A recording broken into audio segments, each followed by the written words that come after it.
Good evening. Welcome to Back to School Night. My name is Andrew Vanderhoof. I am going to be taking a few minutes to introduce what we're going to be doing this year. This is U.S. History 1.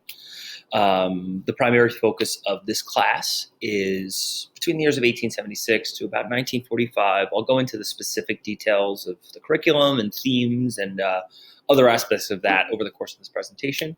Just a little bit about myself. This is my ninth year at Rutherford High School. Prior to coming here, I did my student teaching at Montclair High School. I received my undergraduate degree in history and political science from Rutgers University, New Brunswick. I also received my master's degree from the Graduate School of Education in social studies education.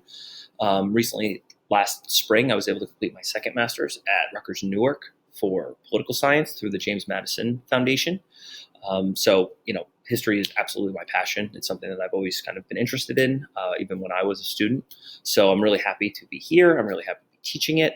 So I'll kind of just break down what we're going to be talking about for the most part in this year. We have some major themes that are going to be kind of universal throughout each of the topics.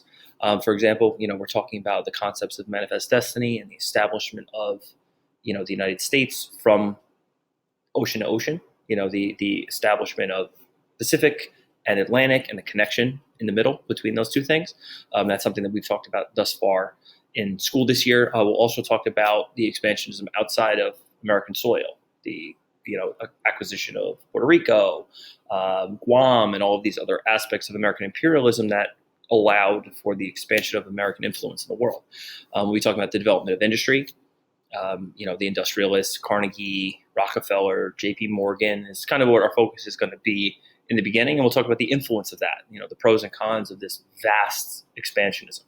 We'll talk about issues of America going to war, the Spanish-American War, World War I, World War II. This particular time period begins with the recovering from the Civil War. So, the conflict is interspersed throughout American history, especially throughout this time period. So we'll talk about how it impacts and relates to various aspects of American history. The role of the federal government, even something that is still, hotly debated today is, the role of states' rights versus federal power. So we'll talk about how this issue has come to light throughout American history. We are going to be using a lot of current events that kind of relate these concepts together. So we'll use elements of the past to juxtapose and create parallels to current events that we can talk about of this particular topic. And the role of freedom versus security, concepts of the importance of a person's rights versus the importance of their safety and the safety of the American Republic. So we'll talk about those Supreme Court cases, etc. So the primary focus of this year from 1876 to 1945 is this kind of changing of America from becoming, I won't want to use the term inconsequential, but becoming a player in the world to becoming a world power. And this really starts with this Gilded Age and the Age of Imperialism, the Age of Industrialization, which is what we've begun work on in class now, right? 1870s to about 1900.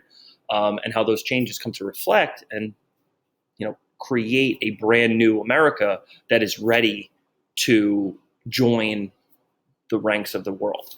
We'll be talking about progressivism and the changes brought about by industrialization, how American companies had to respond to workplace issues and women's suffrage and all of these different things that were kind of brought about by this rapid industrialization. How did America respond to that? We'll be talking about imperialism and American expansionism to other parts of the country outside of this concept of manifest destiny. How does it expand past American soil? We do want to spend a lot of time on World War I. World War I is such an important moment in world history. It never really gets as much play because World War II is more important and it's much more interesting. But it's important to note to see it has such an important jumping off point for the future of the United States and how it changes how Americans viewed themselves. It was really the first time that we looked at each other as countrymen and not people from different regions or from states. So we'll talk about that concept of patriotism and how it changes pre and post World War I. That leads us right into the Roaring Twenties. The Great Gatsby, American kind of cultural phenomenons that we'll be talking about, the Harlem Renaissance, and kind of the evolving quick modernization, but at the same time the anti-modernization movements and kind of hoping to kind of stick to traditions, and how that is juxtaposed. We can look at cultural wars and compare them to today. We'll move on to the Great Depression, Americans' response, and with the New Deal under FDR. We'll talk about the legacy of these programs, kind of how they permanently kind of alter the role of government, whether that's good or a bad thing.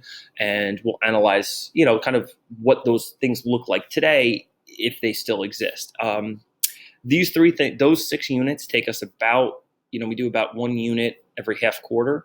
So the first 3 quarters are units 1 through 6. The fourth quarter, we will spend the entire quarter discussing World War II.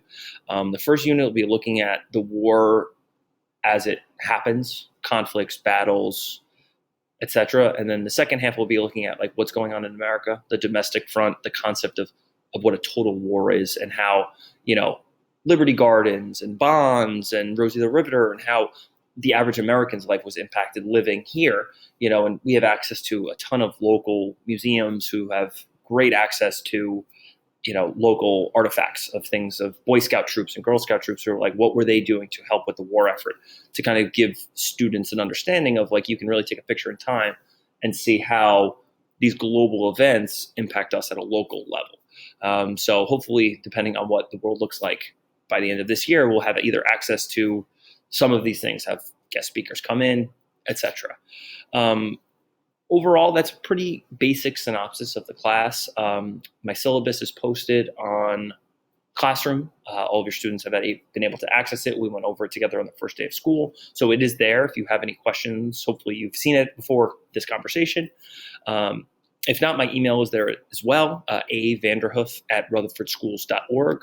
I'm available if you have any questions or want to reach out for whatever reason. Other than that, I hope you guys enjoy the rest of your night. Enjoy back to school night. Please do not hesitate to reach out if you have any questions. And have a wonderful evening.